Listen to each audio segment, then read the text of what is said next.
ආයුබෝවන් අද අපි මේ වීඩියෝයෙන් අරන් එන්නේ 9 10 11 ශ්‍රේණි සඳහා ඉතාම වැදගත් මාතෘකාවක් වන පරිමිතිය සම්බන්ධව. විශේෂයෙන් පරිමිතිය කිව්වහම මේ 9 10 11 දරුවන්ට අපහසු වගේම විභාගයේ වැඩිම ගැටලු සංඛ්‍යාවක් ඇවිල්ලා තියෙන්නේ මේ වෘත ආශ්‍රිත පරිමිත ගැටලු. ඒ නිසා අද අපි මේ වීඩියෝයෙන් ඔබ සමග සාකච්ඡා කරනවා වෘත ආශ්‍රිත පරිමිතිය ගැටලු කිහිපයක්.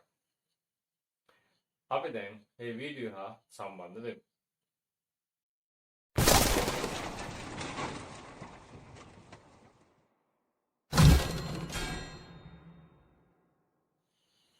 අපි දැන් බලමු පරිමිතියට පෙර මේ වෘතය කියලා කියන්නේ මොකක්ද කියලා. අචර ලක්ෂයකට නියත දුරකින් ගමන් ගන්නා මේ වස්තුවක පතය අපි හඳුන්වනවා වෘතය කියලා. අචර ලක්ෂයට කියන්නේ කේන්ද්‍රය කියලා. නියත දුරට අපි කියන්නේ අරය කියලා. ඒ වස්තුව ගමන් ගන්න පතය අපි හඳුන්වනවා වෘතයේ පරිධිය කියලා. අපි මේ විදිහට වෘතයක් ඇන්දොත් ඒ වෘතයේ කේන්ද්‍රය හෙවත් අචර ලක්ෂය තමයි මේ තියෙන්නේ. නියත දුර අරය කියලා හඳුන්වනවා.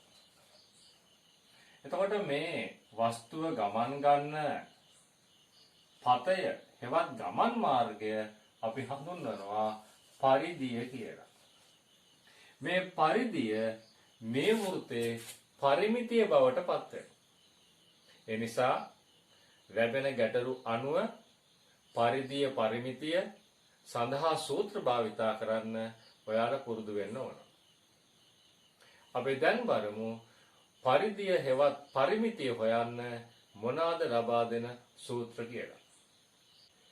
වෘතයක අරය ඇසුරෙන් පරිධිය හොයන්න අපි භාවිතා කරන්නේ C = 2πr කියන සූත්‍රය. මේකේ 5 කියන්නේ 7න් 22. R කියන්නේ අරය. ඒ වගේම වෘතයක විස්කම්භය ඇසුරින් පරිධිය හොයන්නත් සූත්‍රයක් තියෙනවා. ඔබ ඒකත් දැනගන්න ඕන. ඒ අනුව විස්කම්භයේ D ඇසුරින් වෘතයේ පරිධිය හොයන්නේ C = 5D කියන සූත්‍රය භාවිතා කළා. මෙහි 5 කියලා කියන්නේ 7න් 22. ඒක ඔයගොල්ලෝ දන්නවා. D කියලා කියන්නේ ඩයමීටර්, ඒ කියන්නේ විස්කම්භය.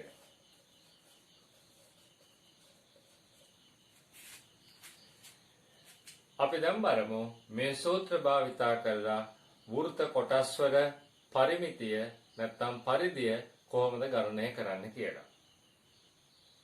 අපි අර්ධ වෘතය සලකා බලමු. අපි අර්ධ වෘතය අරගත්තොත්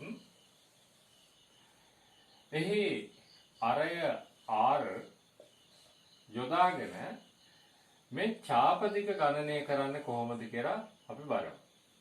ඡාප දිග අපි L කියලා ගත්තොත් මේ ඡාප දිග හොයන්නේ සම්පූර්ණ වෘතය 2πr කියන සූත්‍රය දෙකෙන් බෙදලා. දෙකෙන් බෙදලා හෙවත් අපි මේක දෙකෙන් එකෙන් ගුණ කරනවා. ඔබට තේරෙනවා දෙකට දෙක සුළු වෙනවා. එහෙනම් ඡාප දිග සමානයි 5r. මෙහි විස්කම්භයේ D කියලා අපි සරකුවොත් ඡාප දිග අපිට නැවත ගණනය කරන්න පුළුවන්. සම්පූර්ණ වෘතයක් ගත්තොත් 5D භාවිතා කරලා. සම්පූර්ණ වෘතයේ පරිමිතිය 5D නම් අර්ධ වෘතයක ඡාප දිග භාගයයි 5D කියලා ඔබ මතක තියාගන්න ඕන.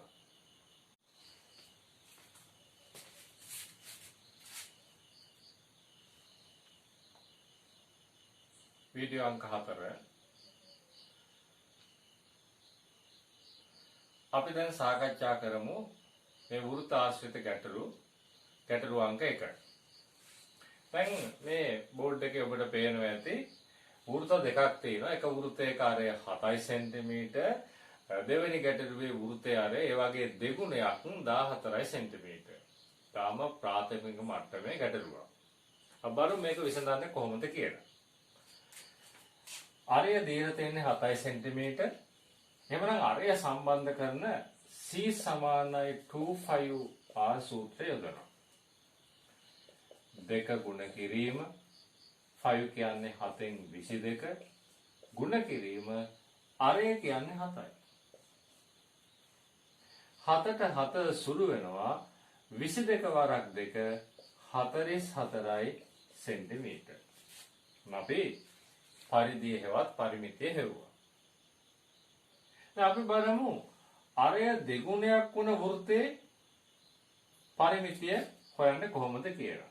පරිධිය C සමානයි 2πr දෙක ගුණ කරනවා 7න් 22 ගුණ කිරීම r කියන්නේ 14. 7 වරක් 1යි 7 වරක් 2යි දෙවරක් 22 44යි 44 ඒවා දෙකක් 88යි සෙන්ටිමීටර්. මොකක්ද අපිට ඔප්පු වෙන්නේ?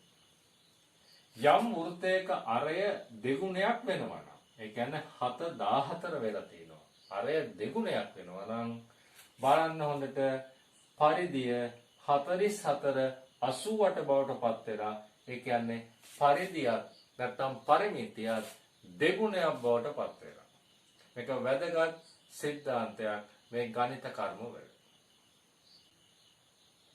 මේ ගැටලුවේදී ලබා දීලා තියෙන්නේ විස්කම්භය.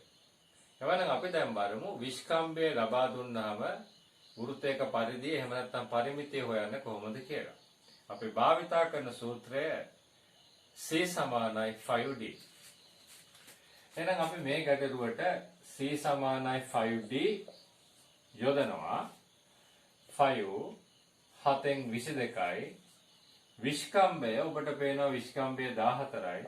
එහෙනම් D 14 ලියනවා. සුළු කිරීම 7ට 1යි 14ට 7 වරක් 2යි 22 වරක් 2 44යි සෙන්ටිමීටර්. මේ ගැටලුව බලන්න විස්කම්භය දීලා තියෙන්නේ 7යි.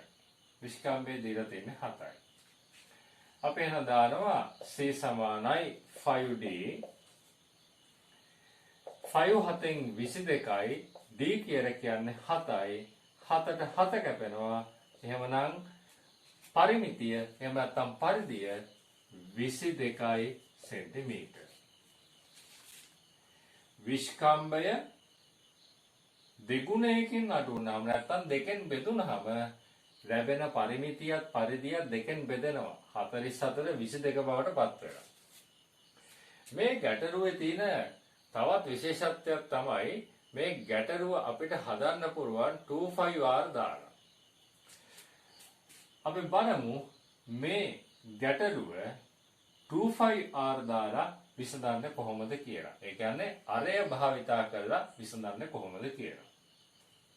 C සමානයි 2πr දෙක ගුණ කිරීම 7න් 22 ගුණ කිරීම අරය. අරය කියන්නේ r. හැබැයි ලබා දීලා තියෙන විස්කම්භය 7යි. අපි දන්නවා විස්කම්භයෙන් භාගයක් නේ අරය. ඒ කියන්නේ 7න් භාගයක් 3.5යි. සාමාන්‍යයෙන් දශම ආදේශ කරන ප්‍රමාණය අඩුයි මේ ගැටලු වලදී. ඒ නිසා අපි මෙහිදී 7 බෙදීම 2 විදිහට මේ 3.5 ආදේශ කරනවා සුළු කරගන්න පහසුව සඳහා. එහෙමනම් r සඳහා 7 බෙදීම 2 ආදේශ කරනවා. 2ට 2 කැපෙනවා 7ට 7 කැපෙනවා නැවත ලැබෙනවා පෙර පිළිතුරම සෙන්ටිමීටර් 22යි. අනිවාර්යෙන් ඒකක යොදන්න ඔබ මතක තබා ගත යුතුයි. හොඳයි. අපි දැන් බලමු මේ පරිමිතිය ගැටලු වල සංකීර්ණ අවස්ථා කිහිපයක්. ඒ කියන්නේ සංයුක්ත රූප වල පරිමිතිය එහෙම නැත්නම් අඳුරු කර කොටස් වල පරිමිතිය හොයන ආකාරය. දැන් මේ දීලා තියෙන රූප සටහනේ සම්පූර්ණ පරිමිතිය හොයන්න අපිට අවශ්‍යයි සමචතුරස්‍රයක් සහ අර්ධ වෘත්ත දෙකක් සහිත සංයුක්තතර රූපයක්. අපි දැන් බලමු මේ සංයුක්තතර රූපේ පරිමිතිය හොයන්න කොහොමද කියලා. අපි මේක ස්ථානයක ඉඳන් පටන් ගත්තොත්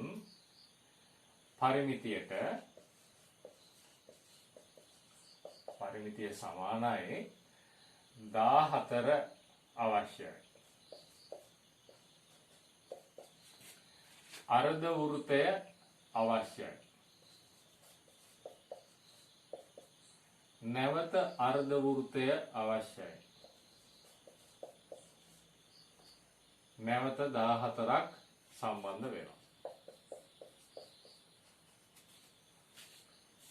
දැන් ඔබට පැහැදිලි වෙන්න ඕන අර්ධ වෘත්ත දෙක වෙන වෙනම හොයනවට වැඩිය අපිට පහසුයි නේද ඒ අර්ධ වෘත්ත දෙක එකතු කරාම හැදෙන වෘත්තය භාවිතා කරලා මේ කොටස් දෙක සැනින් පරිමිතිය ලබා ගන්න එක.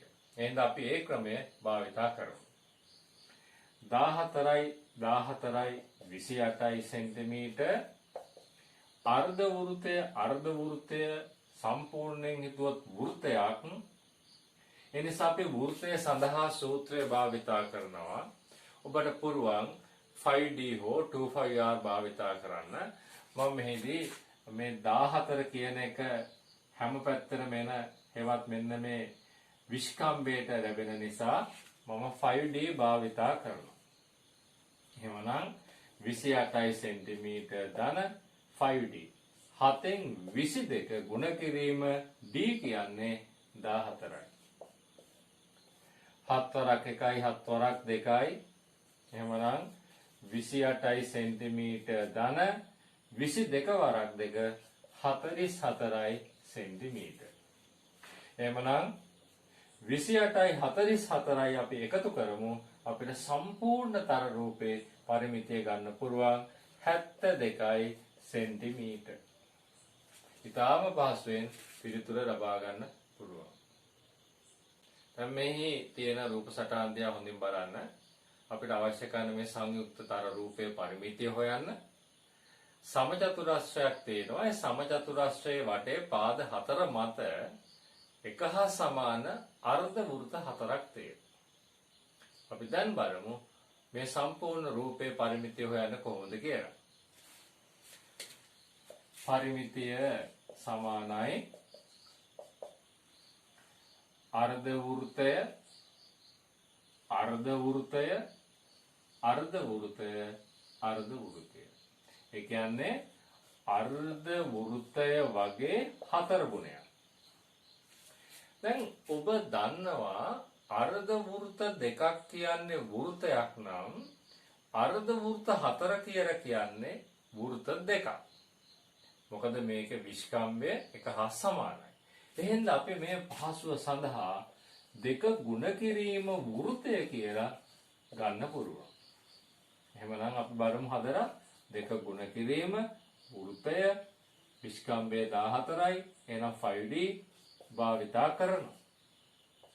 දෙක ගුණ කිරීම 5 7න් 22 D කියලා කියන්නේ 14යි සෙන්ටිමීටර්. එහෙනම් 7 වරක් 1යි 7 වරක් 2යි. දෙවරක් 22 44යි 44 ඒවා දෙකක් 88යි සෙන්ටිමීටර්. එහෙනම් මේ සම්පූර්ණ රූපේ පරිමිතිය සෙන්ටිමීටර් 88ක් බව ඔබට පැහැදිලි. හොඳයි. තවත් අපූර්ව ගැටලුවක්. මේකේ තියෙන විශේෂත්වය තමයි මේ අඳුරු කරලා තියෙන කොටසේ පරිමිතිය හොයන්නයි අවශ්‍ය වෙන්නේ. අපි හොඳට රූප සටහන් දිහා බලන්න ඕන. හොඳින් බලන්න. මේ තියෙන්නේ වෘත්තයකින් 4න් එකක්. මෙතන තියෙන්නේ තේ හා සමාන වෘත්තයකින් 4න් එකක්.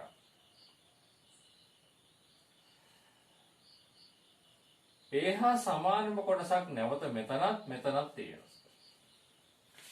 එහෙමනම් ඔබට ගන්න පුළුවන් තරකය මොකක්ද? වෘත්ත කොටස් 4 එකතු කරාම අපිට තනි වෘත්තයක් එනවා.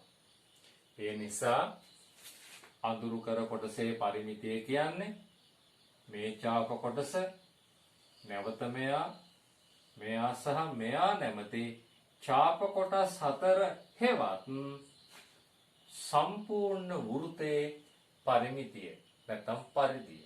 ඒ නිසා අපි සැනින් පරිමිතිය හොයනවා 25r භාවිතා කරලා. 2 ගුණ කිරීම 5 7න් 22. මෙතෙන් නම් මෙතෙන්ට 14 නම් අර එයාගෙන් භාගයයි 7යි සෙන්ටිමීටර. 7ට 7 කැපෙනවා 22 වරක් 2 44යි සෙන්ටිමීටර. එහෙනම් ඔයා මතක තියාගන්න ඕන වෘත්ත කොටස් 4 එකතු කරාම වෘත්තය කියන සංකල්පය අරගෙන තමයි අපි ඉතා පහසුවෙන් අඳුරු කර කොටසේ පරිමිතිය හොයාගත්තේ කියන එක. හොඳයි, තවත් විශේෂිත ගැටලුවක්. මේ රූපයෙන් අඳුරු කර ඇති කොටසේ පරිමිතිය හොයන්නයි අවශ්‍ය වෙන්නේ. රූප සටහන් දිහා බලන්න ඕන මේ ගැටලුවක් ආවහම මොන වෘත්ත ඛණ්ඩද ඇවිල්ලා තියෙන්නේ කියලා. ඔයාලට පේනවා ඇති අර්ධ වෘත්තාකාර කොටසක් හෙවත් මේ අර්ධ වෘත්තාකාර ඡාප කොටසක් මෙතන තියෙනවා පරිමිතියට. ඊළඟට වෘත්තයකින් 4න් එකකුත් නැවත වෘත්තයකින් 4න් එකකුත් තියෙනවා. වැදගත්ම දේ මේ කොටස් දෙක එකිනෙක සමානයිනේ. ඒ කියන්නේ මේ වෘත්ත කොටස් දෙක එකතු කරාම අපිට අර්ධ වෘත්තයක් මේ පැත්තේ ගන්න පුළුවන්.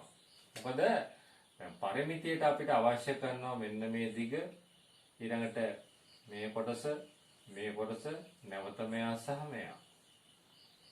එහෙනම් ඔබට දැන් මේ ගණන් හදලා පුරුද්ද නිසාම පැහැදිලි මොකක්ද මේ වෘත්තයේ 4න් එකත් මෙතන තියෙන වෘත්ත භාගයක් එකතු කරාම සම්පූර්ණ වෘත්තයක් ලැබෙනවා. නිසා අපි ඒක භාවිතා කරන්න මතක තියාගන්න ඕන. එහෙමනම් පරිමිතිය සමානයි 25r. වෘත්තය ගැන හිතලා ගත්තේ 25r. ඒ විතරක් නෙමේ පරිමිතියට මෙන්න මේ රේඛා ඛණ්ඩ දෙක අනිවාර්යෙන් එකතු කරන්න වෙනවා. දැන් කොහොමද මෙතන ඉඳන් මෙතෙන්ට හොයන්නේ?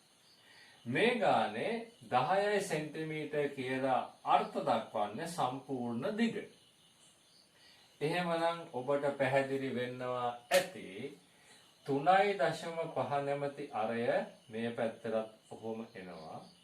එහෙමනම් 10න් 3.5ක් අඩු වෙනවා. එහෙමනම් මේ අගය ඔබට පැහැදිලි වෙනවා ඇති 6.5 සෙන්ටිමීටර. 10න් 3.5ක් අඩු කරා. 10න් 3.5ක් අඩු කරාම 6.5යි. හැබැයි ඒ වගේම කොටසක් උඩක් තියෙනවා. එහෙමනම් ඒක අපි භාවිතා කරමු අර විදිහටම. එහෙනම් මෙතන එන්නේ 6.5. සමානයි 2 ගුණ කිරීම 5 7න් 22. අරය 3.5යි පහසුවට 7 බෙදීම 2 වරහණක් දාමු. 6.5යි 6.5යි එකතු කරාම 13.0යි හෙවත් 13යි. සුළු කිරීම 2ට 2 කපත හැකි, 7ට 7 කැපෙනවා, 22 සෙන්ටිමීටර වලට එකතු කරනවා 13 සෙන්ටිමීටර. අඳුරු කර කොටසේ පරිමිතිය එහෙනම් අපිට හම්බ වෙනවා 35 සෙන්ටිමීටර. ඊටම සුවිශේෂී ගැටලුවක්. දී ඇති රූපයේ දත්ත ඇසුරින් පරිමිතිය සඳහා ප්‍රකාශනයක් ගොඩනගන්න තියෙනවා 5 සහ a භාවිතා කරලා. අපි බලමු කොහොමද මේ ගැටලුව විසඳන්නේ කියලා. මුලින්ම ඔයා අවබෝධ කරගන්න ඕන මේ ඡාප කොටස් වල දිග ගණනය කරගන්න. මම මෙහෙම දානවා A ඡාප දිග. මේ A කියන ඡාප දිග ගණනය කරන්න යන්නේ. දැන් දීලා තියෙන්නේ දරුවනේ විස්කම්බේනේ. එහෙනම් මම භාගයයි 5D තමයි භාවිතා කරන්නේ. එහෙනම් ආදේශ කරනවා භාගයයි 5 එහෙමම තියන්න ඕන. මොකද 5 භාවිතා කරන්න ඕන සූත්‍රයේ ප්‍රකාශනයට. එහෙනම් D කියලා කියන්නේ 8යි A සුරු කරාම 4යි 5A 4යි 5A. B ඡාප දිග භාගයයි 5D භාගයයි 5D කියලා කියන්නේ විස්කම්භය 4යි A 4ට 2 කැපෙනවා 2යි එහෙමනම් 2යි 5A. C ඡාප දිග භාගයයි 5D භාගයේ ගුණ කිරීම 5D කියලා කියන්නේ 2A 2ට 2 සුරු වෙනවා එහෙනම් 1යි 5A 1යි 5A. මේ ආකාරයෙන් ඡාප දිගවල් ඔන්න අපි හොයාගත්තා. ඒකම ඔබට පේනවා ඇති 8යි A 4යි A සහ මේ 2යි A කියන සරල රේඛීය දිගවලුත් මේ රූපයේ පරිමිතියට අයිති. ඒ නිසා මම මෙන්න මෙහෙම දැන් පරිමිතිය අවසානයේ හොයනවා.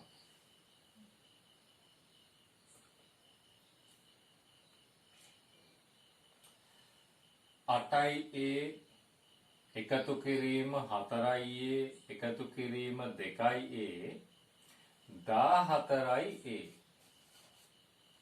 A 8යි 4යි 12යි 12යි 2යි 14යි A. පැහැදිලි? ඊට අමතරව අපි එකතු කරනවා 4යි 5A ධන 2යි 5A ධන 1යි 5A 14යි A ධන මේ සජාතීය ගොනු එකතු කරනවා 4යි 2යි 6යි 1යි 7යි 5A. ප්‍රකාශනයක් ගොඩනගන්න තියෙන නිසා සාධක වෙන් කිරීමක් අපි කරනවා 14යි A ධන 7යි 5A දෙකටම පොදුයි 7යි A එහෙමනම් වරහන් 2 ධන 5. එනම් පරිමිතිය සඳහා ප්‍රකාශනයක් අපි ගොඩනැගුවා 7යි A වරහන් 2 ධන 5. ඉතාම පහසුවෙන් ලස්සනට පිළිතුරු ලබා ගන්න පුළුවන් වුණා. ඉතින් මේ ආකාරයට ඔබට කියා දුන්නු මේ ගණිත ගැටලු සියල්ල හොඳින් අධ්‍යයනය කළා ඒ නැවත නැවත සාදලා හොඳ පුහුණුවක් ලබා ගත යුතුයි. ඒකයි අපේ අරමුණ. ඒ වගේම මේ වගේ වීඩියෝ ඉදිරියටත් ඔබට ලැබෙනවා. ඒ ලබා ගන්න සැනින් ඔබ අපේ වීඩියෝ channel එක subscribe කරන්න. ඒ වගේම එක like එකක් දාන්න, comment එකක් දෙන්න. මේ පිළිබඳ ඔබේ යහළුවන්වත් දැනුවත් කරන්න කියලා අපි ආදරයෙන් මතක් කරනවා. එහෙනම් අලුත් වීඩියෝ එකකින් නැවත හමු වෙමු.